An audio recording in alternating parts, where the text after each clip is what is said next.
What's good? What's good, everybody? Welcome back to another episode of The Urban Platform Speaks. Make sure to like and subscribe as you tune into the channel. Check out the content. And with that being said, man, I want to speak on mercenaries, right? Because and I've been talking about this for a while. Um, and some people don't see these basketball players as mercenaries, but I do see them as mercenaries. I think and the reason why I see them as mercenaries is because they don't have like a forever home, and they don't have like a home base where they are dedicated to one team, one organization, one fan base. And so the level of commitment as a basketball player is not as high as somebody who is like who has a more of a connection with a fan base or a team, right? Because they moving around from team to team trying to get trying to get championships and trying to have success, right? And I just think that like mercenaries, in my opinion, always get looked at differently than somebody who is like homegrown. You know, even guys who go to war, like if somebody is invading your home, you fight more passionate than a mercenary who's coming in who's trying to, to take it. Like the passion level is just different, and they always say that about, mercenaries and stuff like that. Like they always get looked at differently. They don't get that heroes welcome and all that stuff like that, as you know, because they, like I said, they are somebody who's hired to come in and do a job, and they don't have the connection that everybody else have. And for me, it's the same way in basketball, right? When you look at LeBron James, Kevin Durant, and James Harden, and people question the loyalty of these basketball players because they don't really have a home base. Like you can't question the loyalty. Like if you're a Boston Celtic fan, you can't question the loyalty of Larry Bird, who has, or a Magic Johnson. Like these guys were there from day one. They endured all the highs and they endured all the lows, and they overcame with championships and stuff like that. And so that right there creates a stronger bond with the city and the fan base. But these guys right here, they don't have that bond with these fan bases like that. And so I just think, in my opinion, like history will look at these guys differently than they would like a Magic Johnson. Like LeBron James don't have that connection with Los Angeles like as Magic Johnson or Kobe Bryant. Um, you know, James Harden, like I don't know what fan base he has a connection with that is as strong as somebody like Allen Iverson, or who spent the bulk of his career in Philly, or Kevin Durant. I don't know. Kevin Durant must have been on probably like about, I think he on at least his fourth team. And so history will judge these guys differently. And I think that kids who come in after these guys will see, the like the repercussions that come from moving around from team to team as a franchise ball player, and how that affects your legacy. And I think that they'll move differently.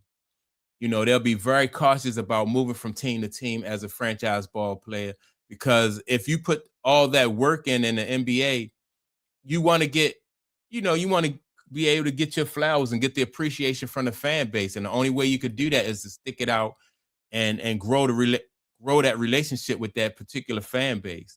I just listened to Stephen A. Smith speak about all the accolades and all the accomplishments of Chris Paul, right? But Chris Paul fan base is fractured. I can name at least 5 teams that Chris Paul has played for. So who retires Chris Paul jersey? Who brings Chris Paul back, in a few years to honor him, and then have fan appreciation day? Do you do that in Phoenix? Do you do that in Charlotte? Do you do that? Well, he played in OKC. Do you do that in OKC? It's hard to do something like that with a guy who moved around as much as, even though he had all the accolade, all the points and all the stats and stuff like that, it's hard to do that for Chris Paul or do that for an organization like the Clippers. Do you put like, do you get a statue with the Clippers, or do you get one with Phoenix? It's just hard, and I think that somebody of their caliber won't get the appreciation and won't get the benefits of somebody like a John Stockton. Like John Stockton don't have any championships, right?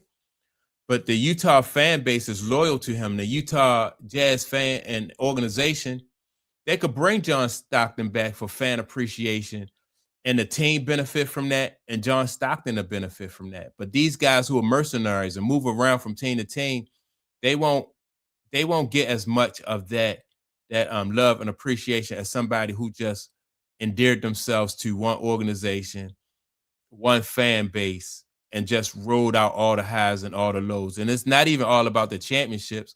It's, like I said, John Stockton don't have a championship. He had a great career. Allen Iverson, he don't have a great a championship, and he had a great career, until Philly moved him. But like the city still love him and they still bring him back, So now, with that being said, I want to play some audio from Scat Attack because and get what he has to say about mercenaries and and team loyalty and player loyalty. Well, look, there is a lot of news percolating around the NBA hot stove right now and the news cycle. What with the All-Star break, which just happened this past weekend, and there was, of course, the trade deadline earlier this month. Speaking of which, I certainly hope you didn't miss the most recent clownish take by James Harden, the fat suit himself. You know what I mean? Because I'm very smart and I've sacrificed a lot. Financially, like, which I don't get credit. I don't get talked about, but I'm fulfilled and I'm happy with it. I'm sorry, what? What? This man just said with a straight face that he has sacrificed a lot financially. And I've sacrificed a lot. Financially, like. A guy who was made $411 million just in on-court earnings alone throughout the course of his ongoing NBA career, which, by the way, in case you were wondering, that does make him the fourth highest paid player in NBA history, behind only in order LeBron James, Kevin Durant, and Steph Curry. Yes, James Harden, the fourth highest paid player ever on the court, $411 million. And of course, that doesn't even include his off-the-court earnings, such as endorsement dollars and other investments. And I've sacrificed a lot. Financially, like. And yeah, look, I told you this was one of the most clownish things that has ever left this guy's mouth. And for James Harden, that really is saying a lot. I'm not a. All right, so just think about like what Scap is saying, right? So Scap is saying, like James Harden made $400 million, $411 million over the course of his career, right? Now, if he's looked at like that because, like I said, he don't have a solid a forever home, a solid fan base. Nobody's saying that about Steph Curry. And of all the ones who had just mentioned, you have Kevin Durant, LeBron James, James Harden, and Steph Curry. Steph Curry is the only one who has been at his, been in Golden State for the entirety of his career. And so if they wouldn't be able to say this about James Harden or treat James Harden this way had he been able to really make sacrifices and stay, if you're able to make that kind of money in one town, in one city, then that means that you've been a performer at the highest level. And you stayed and you stuck it out with one particular fan base, right? So I think that as being a mercenary, that's what, like, people can just pick apart everything you do because your fan base is fractured. And if this guy Scat has said this about Steph Curry, anything negative about Steph Curry, it's going to be some pushback. People going to disagree immediately because his fan base is not fractured, and he spent his entire career with one team. System player. I am a system. You know what I mean? So, and this is just so utterly rich coming from Little Game James, a guy who has stabbed his fourth consecutive team in the back while demanding yet another trade out of another town, all for, now wait for it, the money. We just want the money. Yes, because literally just like a week before, talking about how much he loves playing in LA, the town that he's from, where he was born and raised, loves playing with Kawhi Leonard and the Clippers. Like a week after those comments, he, of course, made the demand for the trade that ultimately resulted in him being shipped out to Cleveland, because the 2-year, $40 million contract he was playing out for this year and next just simply wasn't lucrative enough for this guy because of all of the financial sacrifices that he has made, of course. And I've sacrificed a lot, financially, like. So look, it should come as little surprise that Jimbo thinks that the NBA is a business ultimately. To answer your question, this is a business at the end of the day. So I feel like players should, ultimately do what's best for them, and front office does what's best for them and their owner and their organization. So of course it should come as little surprise that James Harden feels this way, because he is now going on the 6th team of his NBA career. So just let James Harden tell you about how loyalty is overrated in the NBA today. I mean, at the end of the day, we all look at it. It is basketball, and the whole quote unquote loyalty thing I think it's overrated. And look, perhaps we're being So, like I said, man, I don't believe that loyalty is overrated.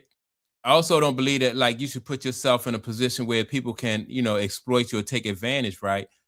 And so sometimes when you do that, you make yourself vulnerable. But what I think though, like I said before, if you had a kind of talent that these guys have, man, I think it would be to their benefit to just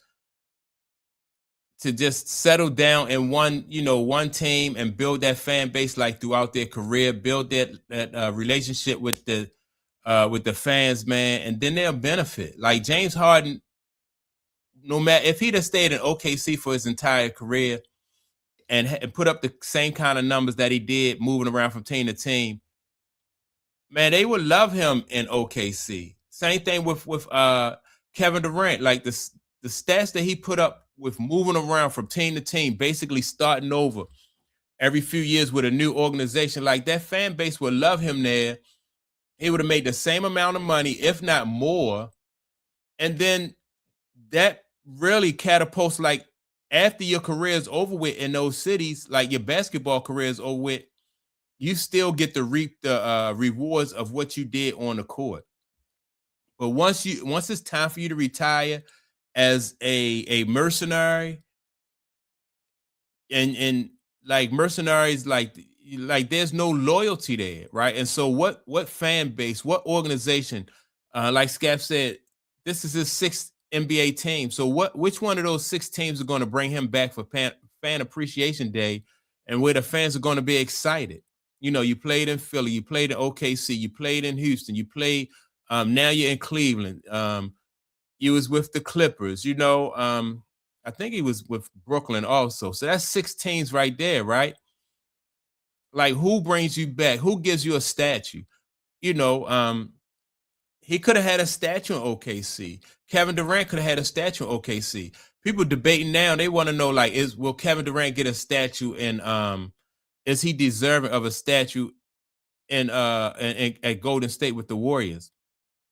It wouldn't be no question if it was his own team, right? But when you usually mercenaries, I'm curious to see. I don't think mercenaries get statues, and a lot of people saying no, he shouldn't have a statue with the Golden State Warriors, right? And so if he don't get one at Golden State, where he got 2 championships, he was part of 2 championship teams, then what organization is going to put a statue up for him?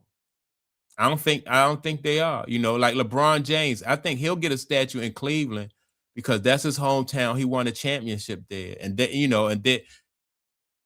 their expectations and their bar for Cleveland is lower because they not the Celtics, or they not the Lakers, where you really got to show out in those two towns to get statues. But yeah, man, I just think that this is proof that I think that like that mercenary era really affects your legacy. You know, you don't do yourself any favor as a franchise ball player when you move around from organization to organization. And so that's my take on it. Make sure to like, subscribe to the channel. Also, don't forget to leave a comment, and I'll check you all out in the next video. Peace.